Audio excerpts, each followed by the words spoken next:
राधे राधे दोस्तों, स्वागत है आप सभी का आपके अपने परिवार रीजन रिसर्चर एप्लीकेशन में।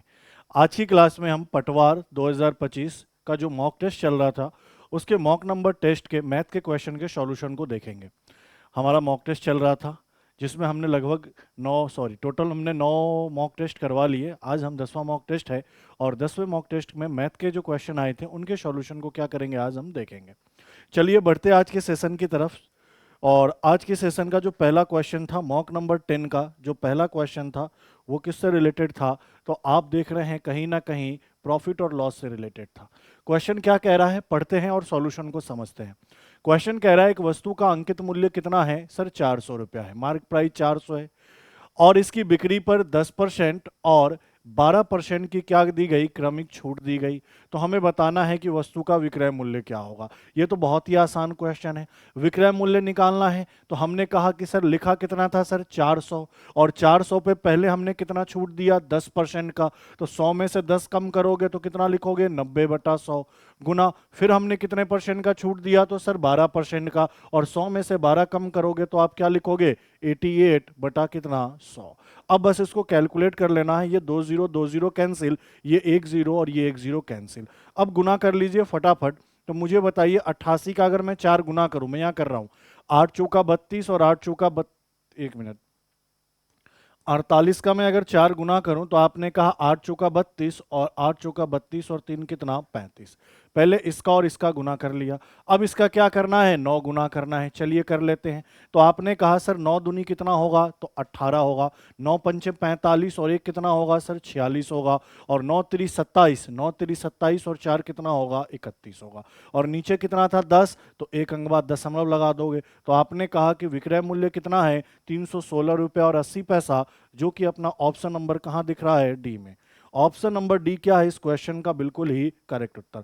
बहुत ही हलवा सा और आसान सा क्वेश्चन था, ज्यादा टफ नहीं था।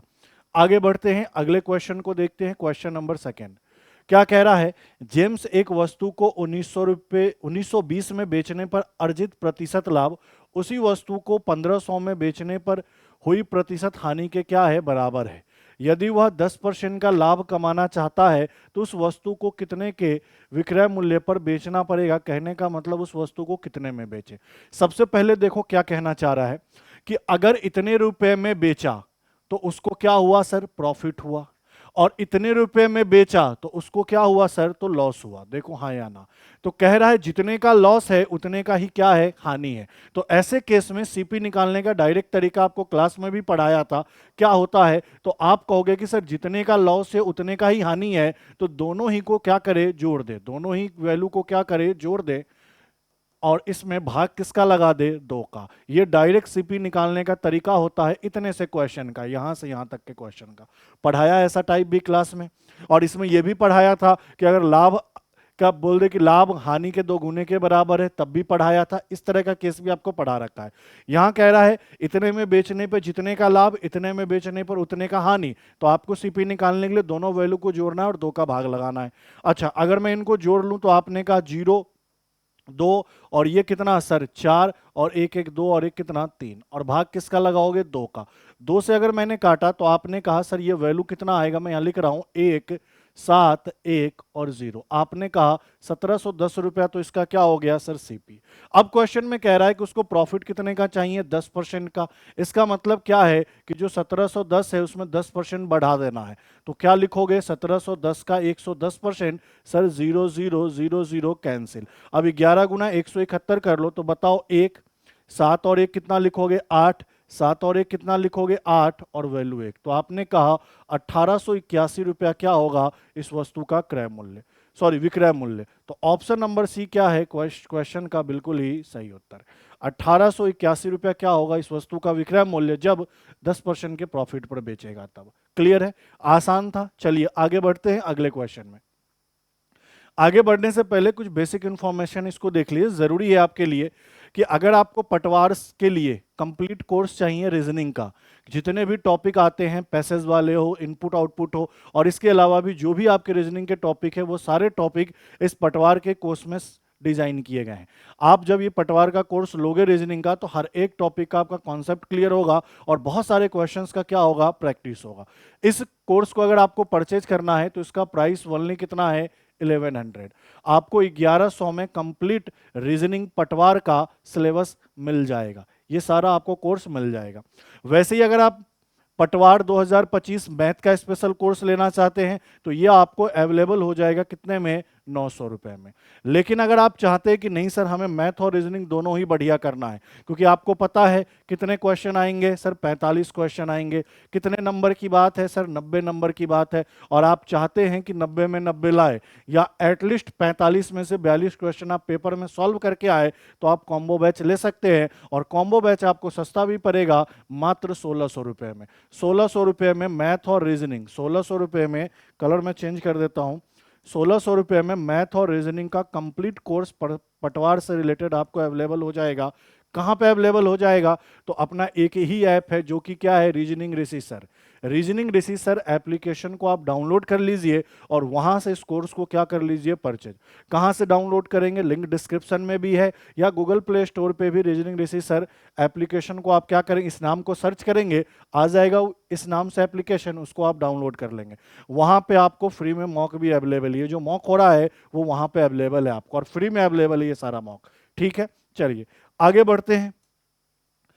नेक्स्ट क्वेश्चन, क्वेश्चन नंबर 3 देखिए। क्वेश्चन नंबर 3 क्या कह रहा है, समझते हैं कि करके, ज्यादा हार्ड क्वेश्चन तो पेपर में ना आपके पटवार में पूछा जाता है, लेकिन मैं तो आपको तैयारी ऐसा करा दूंगा कि पेपर अगर मॉडरेट हो, टफ हो, तब भी आपका काम चल जाए, पेपर में क्वेश्चन सॉल्व करके आओ।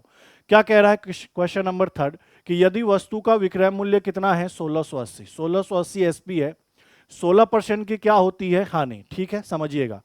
एसपी के साथ क्या दिया है, लॉस। देखो मैंने क्लास में बार बार पढ़ाया था, तीन ही चीज पढ़ाया था कि एमपी, एसपी और सीपी।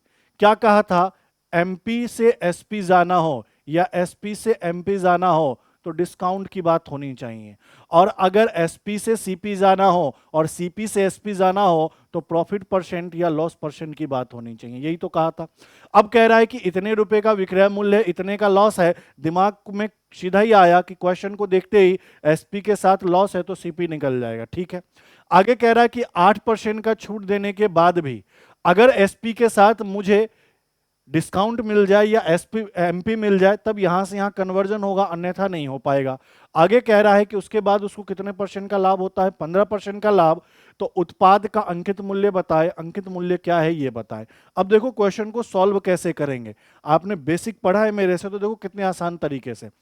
एसपी दिया है सर कितना, तो देखो 1680 रुपया, और एसपी के साथ लॉस कितना दिया है सर, 16% का। पहले इस लाइन को देखो, तो हमने कहा कि एसपी के साथ लॉस है तो सबसे पहले सीपी निकालो। कैसे, तो 1680 गुना किसका करोगे, 100 का, और लॉस है तो 100 में से घटा दो, 100 में से 16 घटाओगे तो कितना आएगा, 84। बताओ 84 का 2 गुना दिख रहा है क्या, ये 168 और एक जीरो है, तो आपने कहा सर सीपी कितना आएगा वस्तु का, 2000।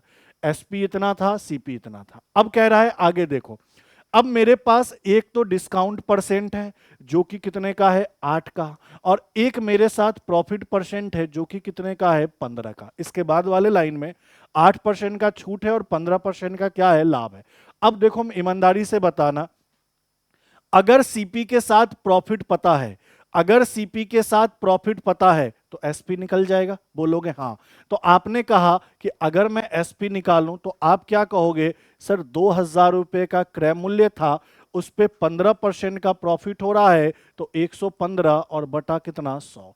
ये 20 कट गया, सुनना अच्छे से, तो 115 का 2 गुना कितना होगा सर, 230, और एक जीरो बैठा दो, मतलब एसपी अब कितना होना चाहिए, 2300। लेकिन हमें एसपी नहीं निकालना, हमें तो एमपी निकालना है। मुझे ईमानदारी से बताओ, क्या एसपी के साथ डिस्काउंट ले ले, विक्रय मूल्य के साथ डिस्काउंट ले ले, तो क्या एमपी निकाल सकते हैं, बोलोगे हाँ। कैसे, तो विक्रय मूल्य है साहब 2300 का, गुना किसका करेंगे, डिस्काउंट कितने का है, 8 का, तो भैया 2300 पे ये एसपी है, हमें एमपी निकालना है, तो मैं क्या कहूंगा, मैं क्या कहूंगा, गुना किसका, 100 का, और डिस्काउंट कितने का, 8 का, तो बटा क्या लिखूंगा, 92। अब मुझे बताओ, क्या ये 23 का 4 गुना है? बोलोगे हाँ। और ये 23 से कितनी बार? 100 बार। क्या 4 से इस वैल्यू को काट दे? बोलोगे कितनी बार? 25 बार। और 25 में 100 का गुना कितना? 2500 रुपया। मतलब वस्तु का जो अंकित मूल्य था वह कितना था सर? 2500। ऑप्शन नंबर सी क्या है इसका बिल्कुल ही करेक्ट उत्तर। अब देखो, इस क्वेश्चन में कुछ खास था नहीं, बस ध्यान देना था किस वैल्यू के साथ क्या दिया जाता है तो क्या निकल कर आता है।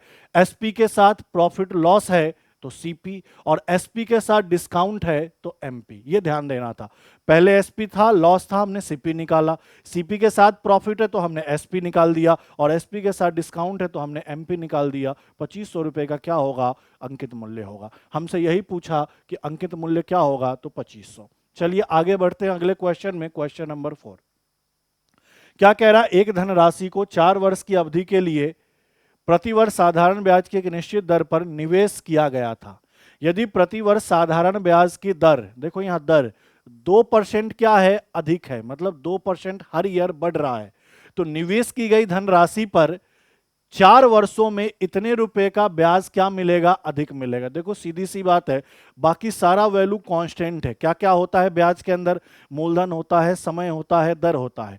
भैया मूलधन और समय आपका कांस्टेंट चल रहा है, तो दर जब बढ़ेगा तो ब्याज भी बढ़ेगा, ये फिक्स है। दर जब घटेगा तो ब्याज भी घटेगा, ये भी क्या है? फिक्स है। ठीक है, तो मुझे बताओ हर साल दर कितने का बढ़ रहा है? 2% का। और कितने साल की बात हो रही है सर? 4 साल की। तो एक साल में 2% की वृद्धि, तो 4 साल में कितने की वृद्धि? 8% की। तो ये ब्याज का प्रतिशत रूप हो गया, और क्वेश्चन में रुपए में यही वैल्यू कितना बढ़ा रहा है? 640। हमसे क्या किया गया? निवेश की गई राशि कितनी थी, मतलब मूलधन पूछ रहा है, कहने का मतलब 100% का मान। तो आपने कहा सर 640 बटा 8 गुना कितना? 100। 8 से यह वैल्यू 80 बार, और 80 में 100 का गुना आपने कहा 8000 रुपया। मूलधन कितने रुपए का था सर? 8000 रुपए का था। और यही इस क्वेश्चन का क्या है? बिल्कुल ही करेक्ट उत्तर। यही इस क्वेश्चन का क्या है? बिल्कुल ही सही उत्तर। क्लियर है? चलिए अगले क्वेश्चन को देखिए। क्वेश्चन नंबर 5 अच्छा क्वेश्चन है, तरीका समझाता हूं, समझना। आपसे कह रहा है कि 1 लाख रुपया है 20% की वार्षिक दर से। यहां समय देखो कितना है? 3 वर्ष 3 माह। मतलब 3 वर्ष का तो पूरा पूरा ब्याज निकालना है, और चौथे वर्ष में सिर्फ 3 महीने का ब्याज निकालना है। वार्षिक रूप से संयोजित किया जाता है तो सीआई निकालें।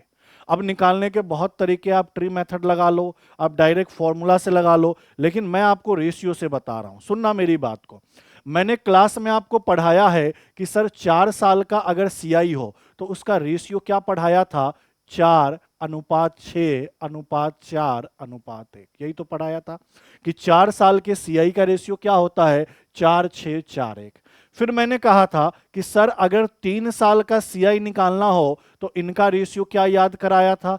3:3:1। बोलो हाँ या ना। अब मुझे आप एक बात बताओ, सिर्फ ये बताओ कि 4 साल के ब्याज में से अगर 3 साल का ब्याज निकाल दे, 4 साल के ब्याज में से अगर ये 3 साल का ब्याज निकाल दे, तो क्या चौथे साल का ब्याज आएगा? तो बोलोगे जी सर बिल्कुल। मतलब अगर मुझे फोर्थ ईयर कह रहा हूं मैं, चौथे साल कह रहा हूं, 4 साल नहीं। मैंने क्लास में भी ये बात कहा था, 4 साल और चौथे साल में जमीन आसमान का फर्क है। 4 साल का मतलब पहला, दूसरा, तीसरा, चौथा, चारों, और चौथे का मतलब सिर्फ चौथा, बाकी का 3 नहीं। तो चौथे साल का अगर सीआई निकालना हो तो इनमें से इनको घटा दो। बताओ, ये 1 का 1 रहने दो, 4 में से 1 घटा दो सर 3, 6 में से 3 घटा दो 3, और 4 में से 3 घटा दो 1। तो आप कहोगे सर चौथे साल का सीआई का रेशियो क्या होगा? ये। अब आप सोच रहे होगे सर ये क्यों बता रहे हैं? ये इसलिए बता रहे हैं कि क्वेश्चन को सॉल्व करते समय टाइम ना लगे। क्लियर है? तो आपको यहां से 3 साल का अगर सीआई निकालना हो तो इससे निकाल लो, चौथे साल का सीआई निकालना हो तो इससे निकाल लो, लेकिन चौथे साल में हमें सिर्फ 3 महीने का चाहिए। तो मुझे एक बात बताओ ना, 3 महीने को अगर वर्ष में बदलेंगे तो 12 का भाग लगा दे, मतलब क्या कहेंगे? 3 सही 1/4 वर्ष। मतलब यह है कि 3 साल का पूरा सीआई निकाल लेंगे, चौथे साल का सीआई निकाल लेंगे, लेकिन चौथे साल के सीआई में 1/4 का गुना कर देंगे तो 3 महीने का सीआई आ जाएगा। कौन से साल का? चौथे साल का। और 3 साल के सीआई और 3 माह के सीआई को जोड़ देंगे, 3 वर्ष 3 माह का आ जाएगा। क्लियर है? अब बताओ, इस तरीके से कैलकुलेशन करने, इस तरीके से क्वेश्चन को सॉल्व करना है तो उसका तरीका क्या बताया था? बताओ क्वेश्चन में मूलधन कितना है? साहब 1,00,000 है। पहली बार 20% का ब्याज, तो देखो 1,00,000 का 20%, 10% कितना होगा? 10,000। 10,000 का 2 गुना कितना? 20,000।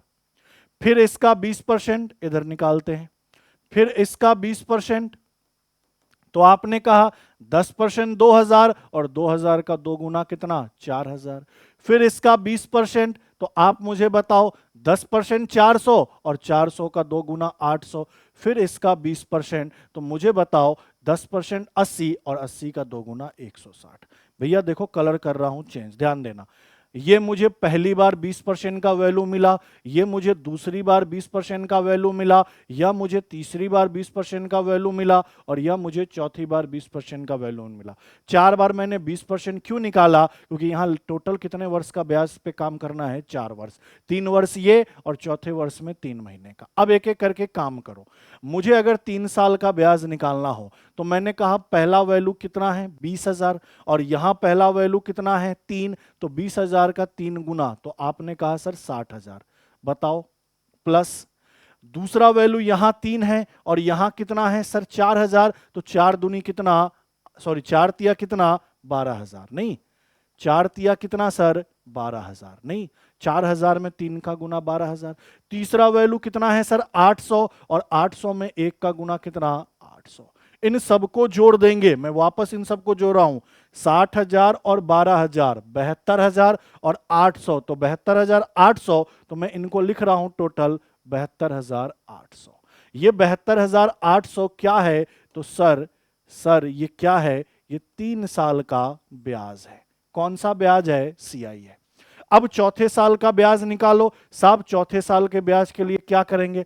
पहला वैल्यू कितना है? 20,000। 20,000 में 1 का गुना यहीं लिख देता हूं, तो 20,000, प्लस दूसरा वैल्यू कितना है? 4,000। 4,000 में 3 का गुना, साहब कितना? 12,000।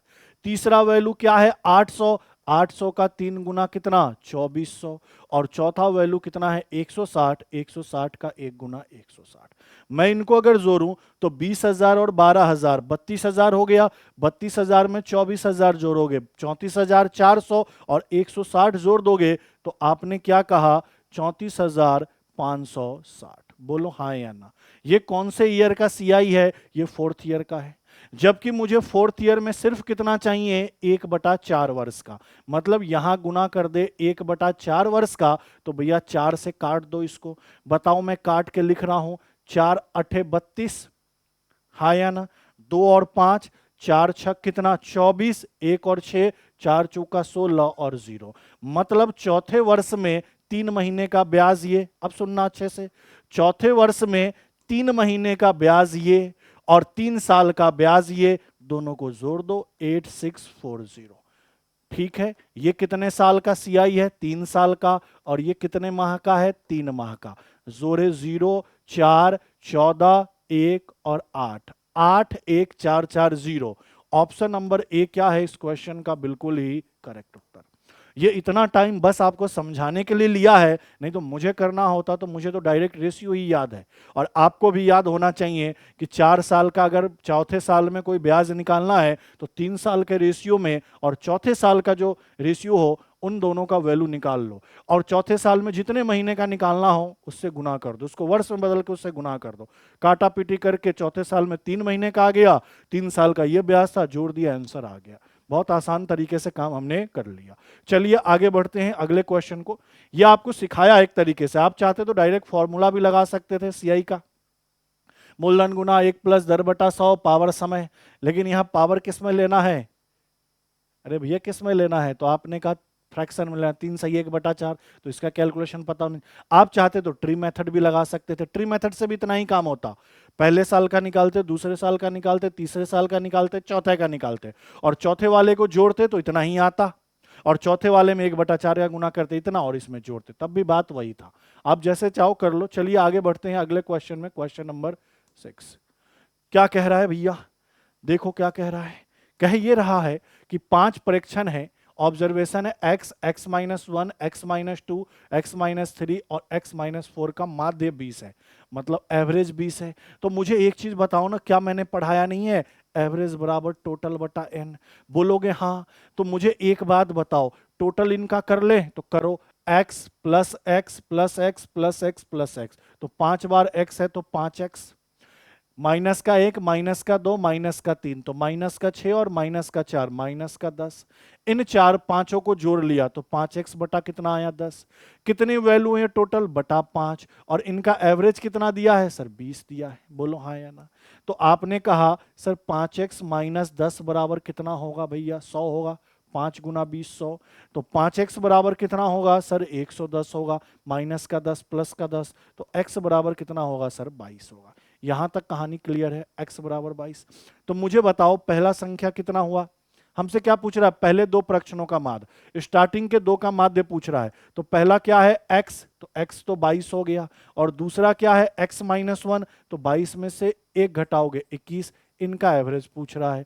तो बताओ 22 प्लस 21 बटा 2, क्या ये 43 है, और 43 का आधा कितना होता है 215, मतलब 21.5। ऑप्शन नंबर डी क्या है इस क्वेश्चन का बिल्कुल ही करेक्ट आंसर।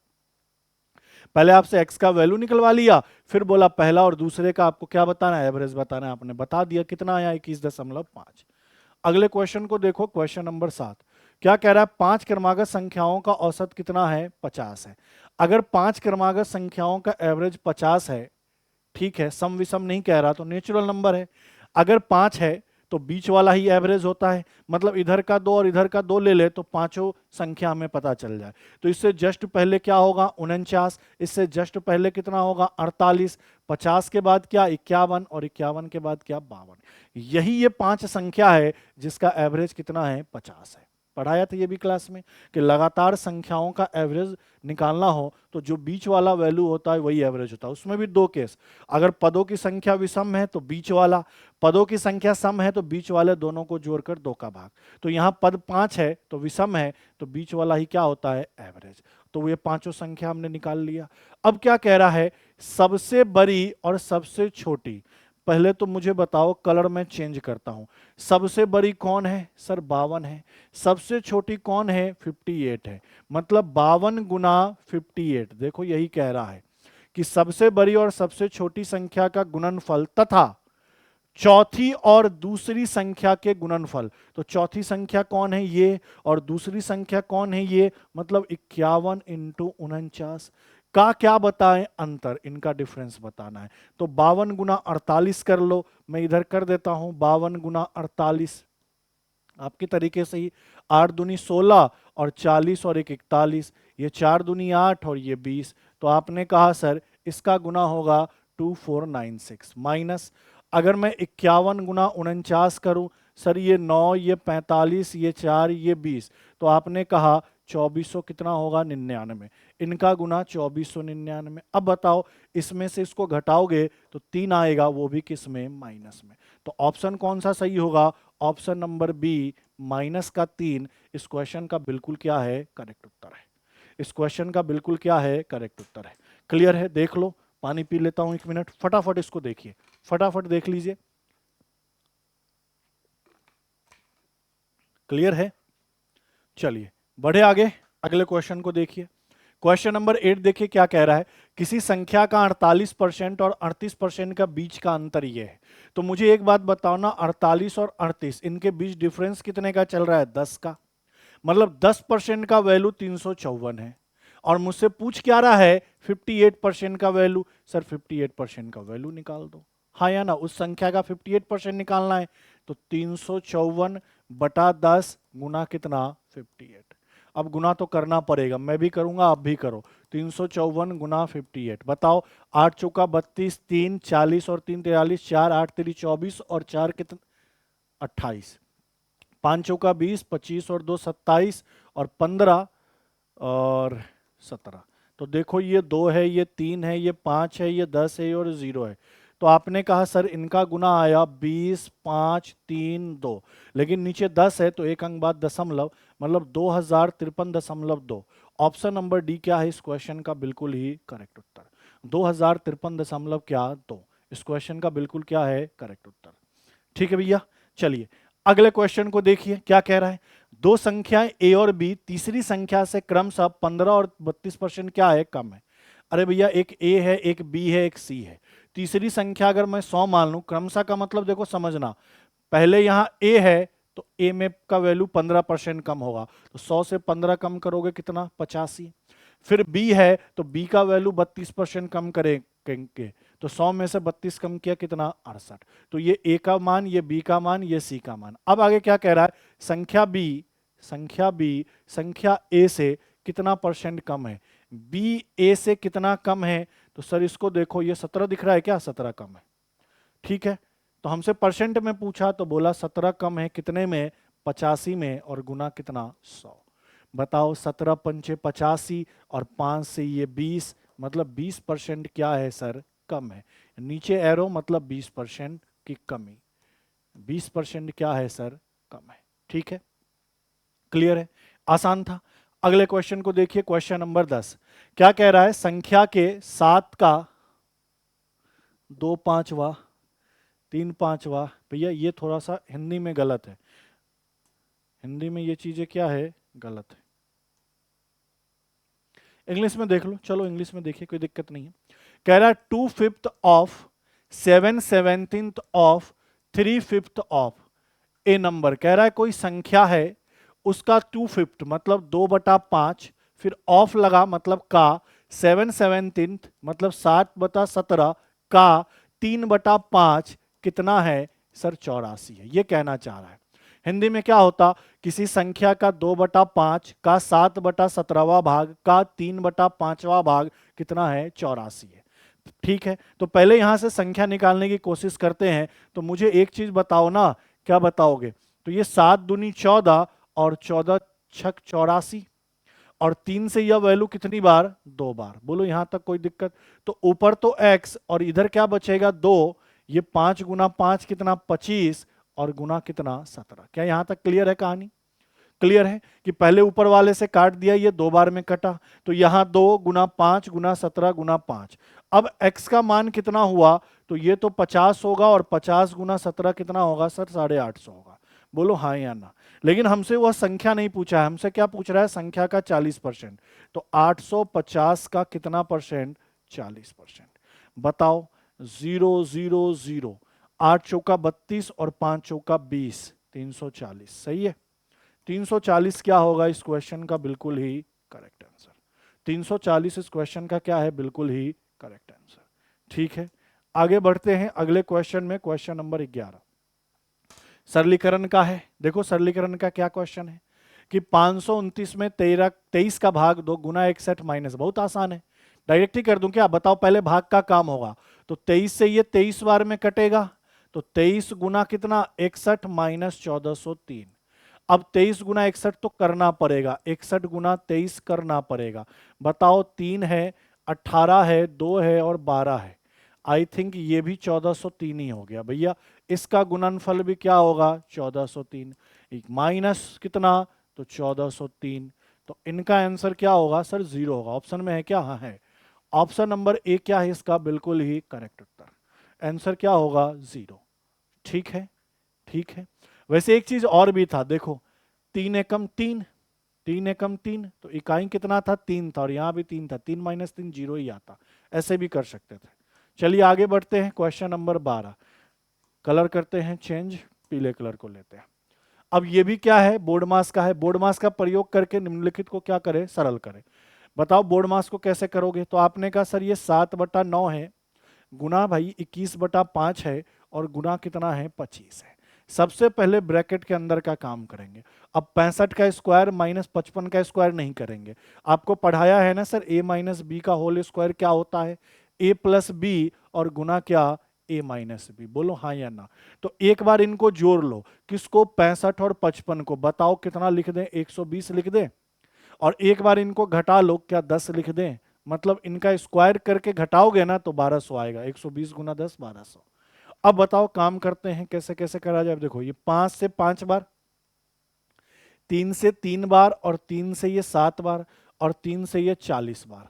बोलो कहानी यहां तक समझ में आया? ये 7 गुना 7 49 गुना ये 5 चौका 20 पे 2 जीरो, तो 49 का 2 गुना 98 होता है और 98 पे 3 जीरो, 98,000 क्या होगा सही उत्तर।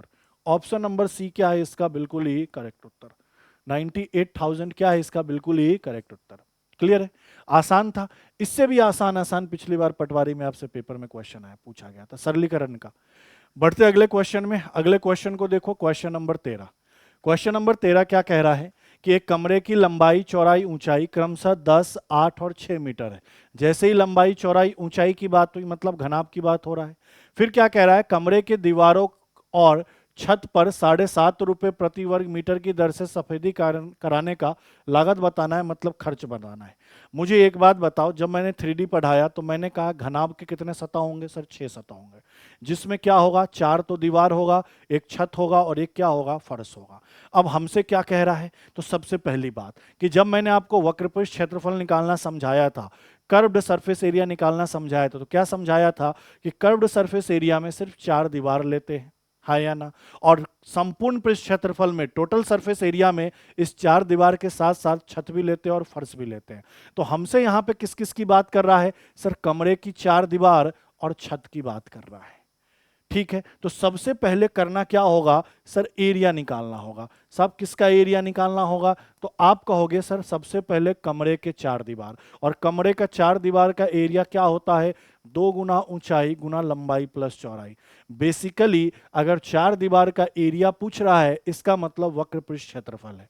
और प्लस क्या करना है सर? छत का क्षेत्रफल। तो छत में क्या होगा सर? लंबाई और चौड़ाई, और लंबाई और चौड़ाई का गुना कर देंगे तो छत का क्षेत्रफल आ जाएगा। मतलब अगर मैं एक घनाभ का 4 दीवार लूं और छत लूं तो उनका एरिया निकालने का तरीका क्या होगा? 2 गुना H L plus B plus L गुना बी। अब वैल्यू पुट कर दो सबसे पहले। बताओ, 2 ऊंचाई कितना है सर? 6 है। लंबाई कितना है? 10 है। चौड़ाई कितना है? 8 है। और यहां 10 गुना कितना? 8। अब डायरेक्ट करो ना, ये देखो 10 और 8 18, 18 का 6 गुना कितना होगा? 108, और 108 का 2 गुना कितना? 216, प्लस कितना सर? 80। अगर मैं इसको जोड़ूंगा तो 296 मीटर स्क्वायर आएगा। लेकिन हमसे एरिया नहीं पूछा, हमसे कहा कि इतने मीटर स्क्वायर में अगर 7.5 रुपए प्रति मीटर स्क्वायर की दर से सफेदी कराना है तो उसका खर्च क्या होगा? तो मुझे एक बात बताओ ना, 1 मीटर स्क्वायर में सफेदी कराना है तो 7.5 रुपया, कहने का मतलब 15/2 रुपया। तो टोटल कितने मीटर स्क्वायर में सफेदी कराना है सर? 296 में। तो 15/2 गुना 296, ये 15/2 कैसे आया, समझ में आया? 7.5 का मतलब 15/2 लिख दो। बताओ, 2 से काट दो, 1 4 और ये कितना? 8। अब गुना कर दो भैया, 15 में 1 का गुना 15, 2 अंक है, 2 जीरो। 15 चौका कितना? 60 और 1 जीरो, और 15 अठे कितना सर? 120। सर ये 0 है, सर ये 2 है, ये 12 है, और ये कितना है? 2 है। यही हो गया कितना? 2 और 1 जीरो, 2220 रुपया। ऑप्शन नंबर ए क्या है इस क्वेश्चन का बिल्कुल ही करेक्ट आंसर।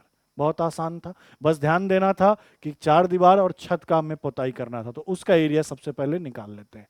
चलिए बढ़े आगे, अगले क्वेश्चन में चलते हैं। क्वेश्चन नंबर 14 क्या कह रहा है? एक वर्गाकार पार्क की भुजाओं की लंबाई इतना है। भैया एक वर्गाकार पार्क है, भुजा कितना है? बड़ा सा बना लेते हैं क्योंकि इसके अंदर लेना है। ये वर्गाकार पथ है, ठीक है। इनकी भुजा कितनी है सर? 18 है। ठीक है सर, कोई दिक्कत नहीं है। आगे क्या कह रहा है? किनारे के साथ 1 मीटर चौड़ा पथ बना हुआ है। मतलब ये 1-1 मीटर चौड़ा क्या है? पथ बना हुआ है चारों तरफ। ठीक है, तो अगर 1-1 मीटर छोड़ दोगे तो अंदर में एक और वर्गाकार आकृति बन जाएगी। चारों तरफ से छोड़ दो ना, इस साइड से 1 मीटर, इस साइड से 1 मीटर, इस साइड से 1 मीटर, इस साइड से 1 मीटर। क्लियर है? तो पथ का एरिया क्या होगा?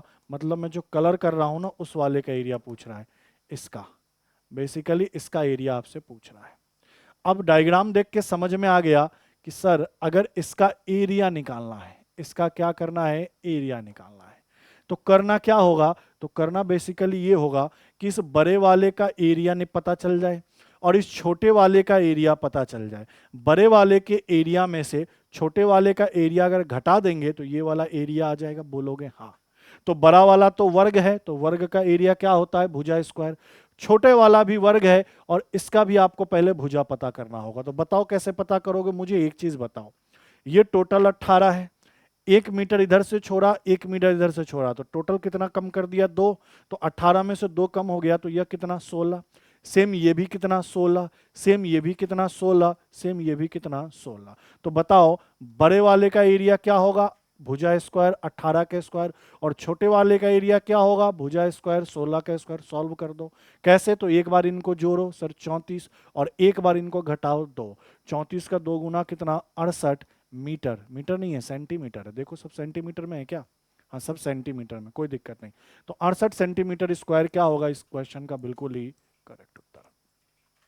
68 सेंटीमीटर स्क्वायर क्या होगा क्वेश्चन का बिल्कुल ही करेक्ट उत्तर। चलिए अगले क्वेश्चन में चलते हैं। क्वेश्चन नंबर 15 क्या कह रहा है, घन का आयतन क्या होगा यदि घन के एक फलक का, मुझे एक बात बताओ, घन में कितने सतह होंगे, कितने फेस होंगे, 6, और हर एक फेस कैसा होगा, वर्गाकार होगा। तो उसके एक फेस की बात कर रहा है, एक फलक की बात कर रहा है, परिमाप ये है।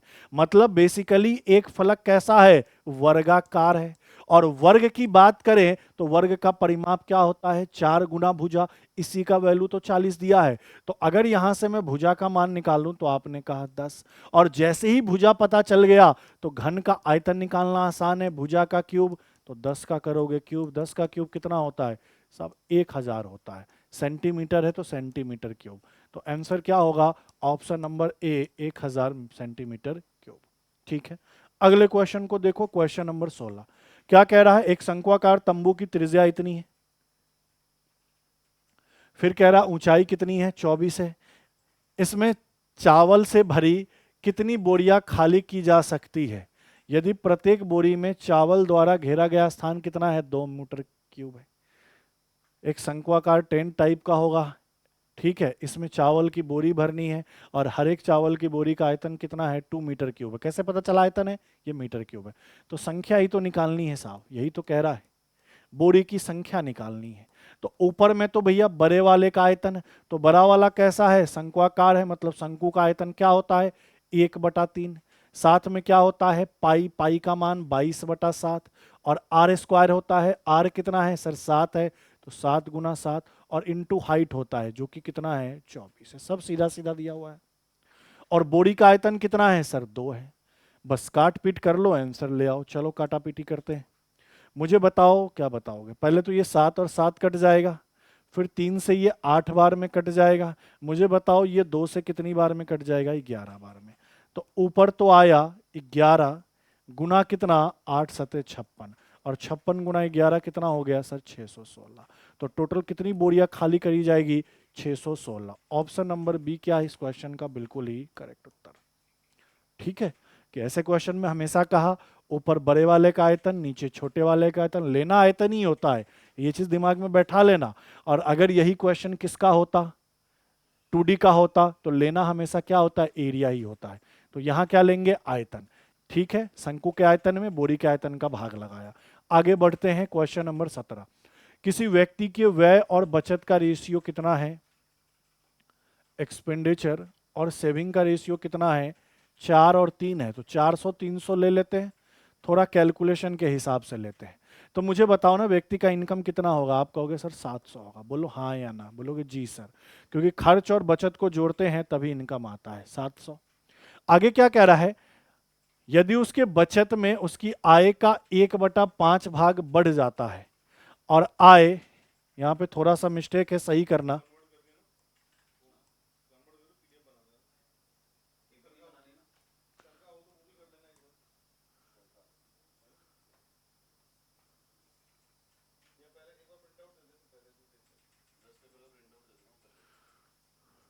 थोड़ा इंग्लिश में भी सही कर लो।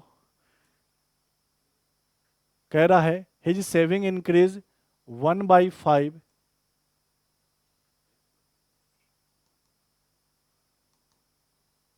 इंक्रीज बाई, यहां लिख दे रहा हूं, 1/5 ऑफ हिज इनकम, और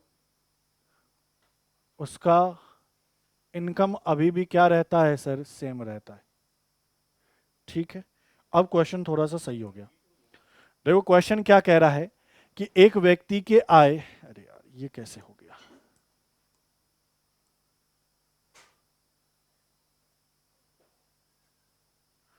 क्वेश्चन क्या कह रहा है कि एक व्यक्ति के व्यय और बचत का अनुपात 4:3 दिया है। तो आपने कहा बचत मैंने 400 ले लिया, सॉरी खर्च मैंने 400 लिया, बचत मैंने 300, तो इनकम कितना हुआ 700। अब कह रहा है यदि उसकी बचत में उसकी आय का 1/5 भाग बढ़ जाता है तथा आय समान रहती है तो व्यय और बचत का अनुपात क्या होगा। कहना ये चाह रहा है कि जितना भी उसका इनकम है, इनकम सर कितना है 700 है, और 700 का 1/5 भाग बढ़ाना है, तो 700 का 1/5वां भाग कितना होगा 140।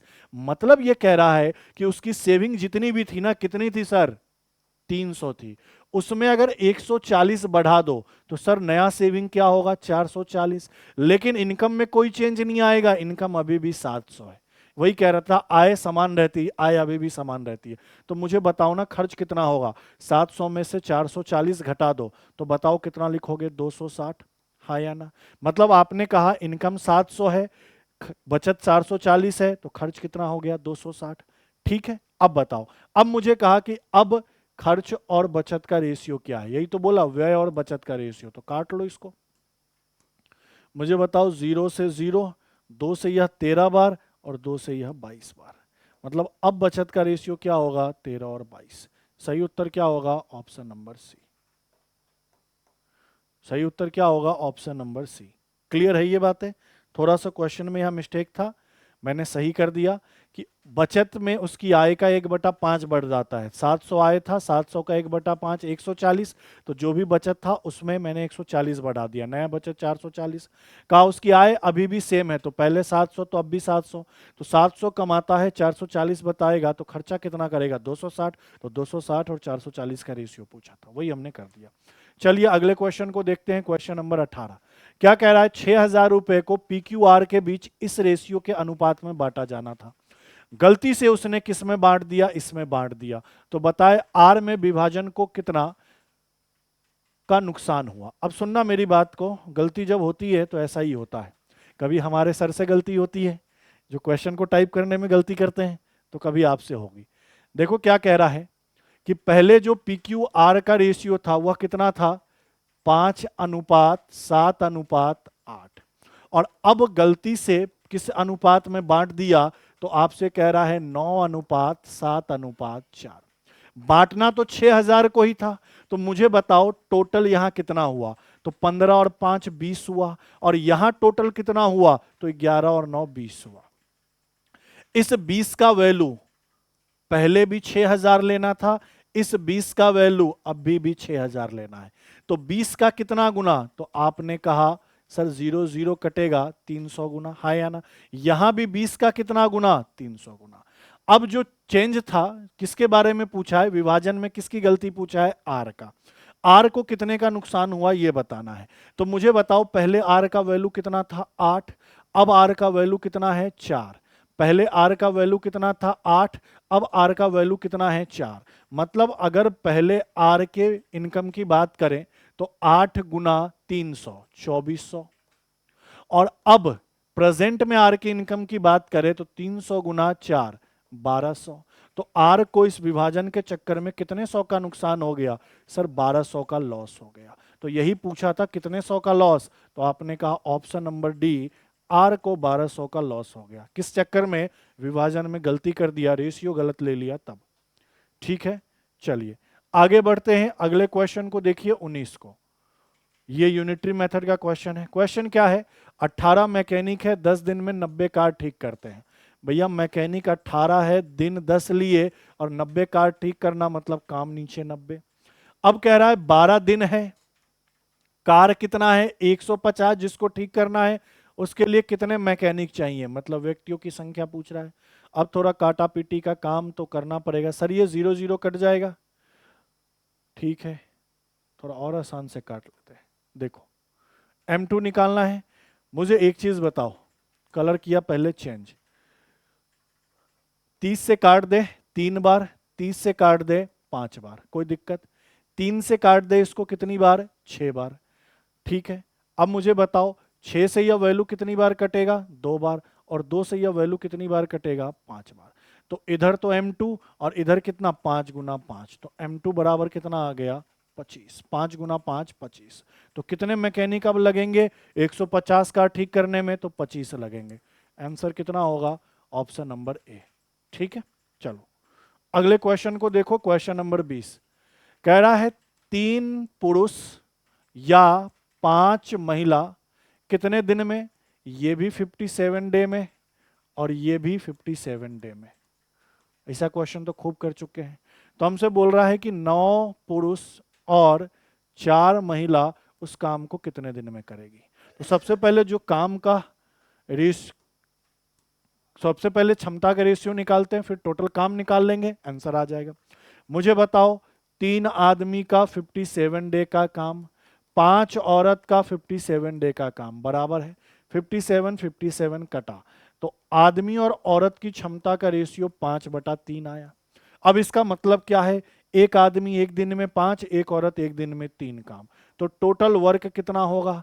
तो सर किसी से निकाल ले, तो यहाँ आदमी 3 है, एक दिन में कितना निपटाता है, 5, और कितने दिन की बात हो रही है, 57, मतलब इतना टोटल काम है। इसको गुना करके टाइम खराब मत करो, इतना ही काम ये करेगा। कितना काम, तो 3 गुना 5 गुना 57। और मैंने बताया है ना कि चाहे काम इससे निकालो चाहे काम इससे निकालो, दोनों सेम आएगा। अब बताओ एक आदमी की एक दिन की क्षमता कितनी है, 5, तो 9 आदमी की कितनी होगी, 9 पंचे 45। एक औरत की एक दिन की क्षमता कितनी है, 3, तो 4 औरत की एक दिन की कितनी होगी, 12। तो टोटल अगर मैं पूछूं एक दिन में यह कितना काम करेंगे, तो आपने कहा 45 और 12 57, तो इसका भाग लगा दोगे। बताओ कलर चेंज करके कि सर 57 57 कट जाएगा, ऊपर बचेगा 5 दिया 15 दिन, मतलब 9 आदमी और 4 महिला सेम काम को 15 दिन में निपटा देंगी। ऑप्शन नंबर डी क्या है इस क्वेश्चन का बिल्कुल ही correct answer. Option number D क्या है इस क्वेश्चन का बिल्कुल ही सही उत्तर। क्लियर है ये बातें, ठीक है। तो ये तो 20 क्वेश्चन हमारे क्या हुए, कंप्लीट हुए।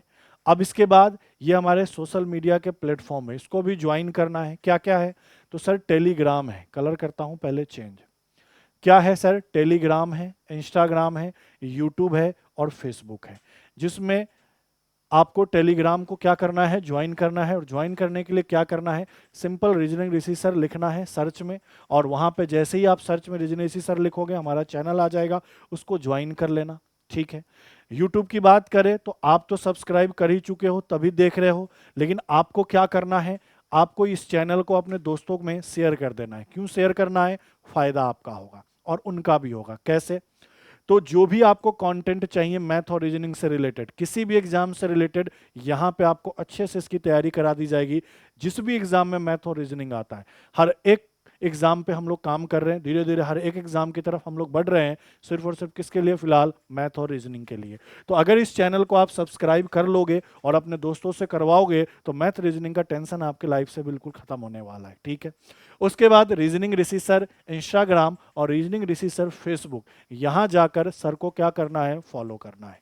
ठीक है, तो आज का सेशन यहीं कंप्लीट करते हैं, मिलते हैं आपसे अगली क्लास में। थैंक यू, धन्यवाद।